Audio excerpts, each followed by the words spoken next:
ஜல்லிக்கட்டுக்கு பயன்படுத்துற காளைய குட்டியில இருந்து எப்படி வளர்க்குறாங்கன்னா 6 அடி உயரம் 6 அடி அகலம் உள்ள ஒரு இருண்ட வரையில தான் நிற்க வைக்கிறாங்க.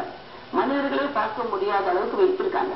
அது மாத்திரம் இல்ல, அந்த காளைய தினந்தோறும் பின்புறம் ஒரு தார் முள்னு சொல்லிட்டு அந்த குச்சி நீட்ட குச்சி இருக்கும், அந்த தார் முள் வச்சு அதுல குத்துவாங்க. அப்போ அதுக்கு வேதனையும் அதே சமயம் மனுஷரை கண்டாலே அது பிடிக்காத அளவுக்கு அதை செய்யறாங்க.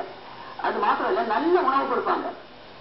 முதல் கேள்வி, அம்மா ஜல்லிக்கட்டு பார்த்துருக்கீங்களா? இது வரைக்கும் 2009க்கு பிறகு நீங்க ஜல்லிக்கட்டு பார்த்துருக்கீங்களா? நேர்ல ஜல்லிக்கட்டு நேர்ல பார்த்தேன், டிவியில காமிக்கிறாங்களே. நேர்ல பார்த்துருக்கீங்களா? நேர்ல பார்த்துருக்கேன். இல்ல ஒரு முறை. நீங்க மாடு வளர்த்தி இருக்கீங்களா? வளர்த்திருக்கோம் சார், மாடெல்லாம் வளர்த்திருக்கோம்.